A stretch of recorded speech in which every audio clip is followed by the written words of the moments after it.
whispers in the rain. Emma had always loved the rain. There was something soothing about the rhythmic patter against her window, the way the drops danced on the pavement. Tonight, however, the rain felt different.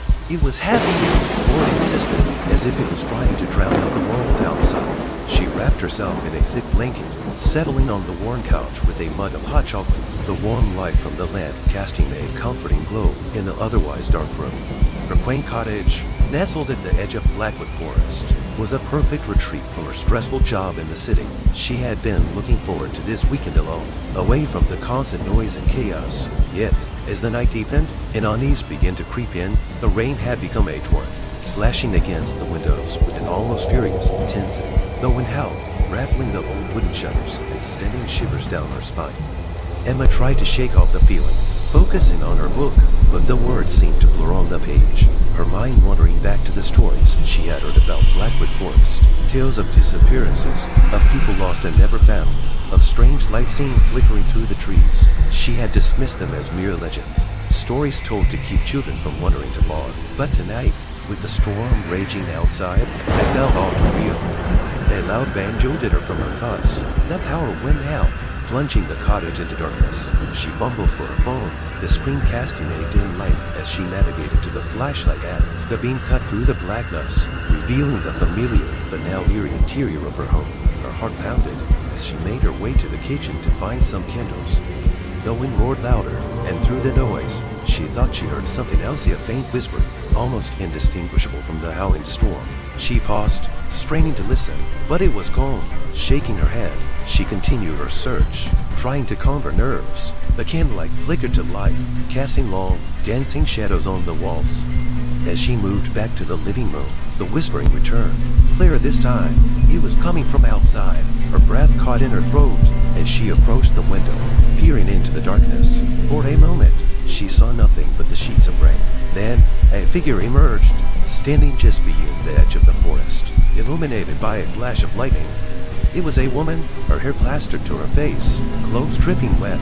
She stood motionless, staring at the cottage. Emma's instinct was to help, but something about the woman's stillness, the unnatural way she stood, rooted to the spot, made her hesitate. Another flash of lightning, and the woman was gone. Heart racing, Emma backed away from the window. The whispering grew louder, more insistent. It seemed to seep through the walls. Surrounding her, she clutched the candle, its flame wavering, and forced herself to breathe deeply. It's just the wind, she told herself, just a storm. But the whispers became voices, murmuring indistinct words that sent chills down her spine. She could almost make out what they were saying, just on the edge of understanding. The voice of the woman from the forest seemed to call her name, soft and beckoning. Emma, come. A cold dread settled over her. She needed to leave. Now, she grabbed her keys and made for the door. But as she reached for the handle, it turned on its own. The door creaked open, revealing the dark, rain-soaked night. The figure of the woman stood there, closer now, her eyes wide and unblinking. Emma, the woman whispered, her voice mingling with the storm. You must come with me. Emma stepped back, shaking her head. No, stay away from me. The woman stepped forward, and Emma could see her clearly, no pale skin, eyes that seemed to reflect the storm itself, empty and endless. You can't stay here. They won't let you. Oh, what are you talking about? Emma's voice trembled. The forest. It calls. You must come. Emma turned and ran, the whispers rising to a deafening chorus. She stumbled through the dark, the candle snuffed out by the rush of air as she moved. She reached the back door and flung it open, the rain hitting her like icy needles. She ran into the night, not daring to look back. The forest loomed ahead, its trees swaying violently in the storm. The whispers seemed to guide her now, pulling her deeper into the woods. She stumbled over roots and through mud, her breath coming in ragged gasps. The woman's voice was clearer now, a constant murmur in her ears. Come, Emma, come to us. She burst into a clearing. The rain suddenly stopped as she crossed the threshold. The silence was absolute, oppressive. In the center stood an ancient oak, its branches twisted and gnarled. Beneath it, the woman waited, her eyes glowing in the darkness. You've come, she said, a smile spreading across her lips. They've been waiting for you. Emma's mind screamed to run, but her body wouldn't obey. She was rooted to the spot, just like the woman had been. The whispers were all around her, the voices of countless others who had been called to this place.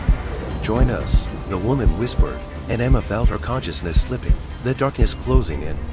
As the rain began to fall again, the forest claimed another soul, the whispers fading into the night. The cottage stood empty, a lone beacon in the storm, waiting for the next unwilling traveler to seek solace within its walls.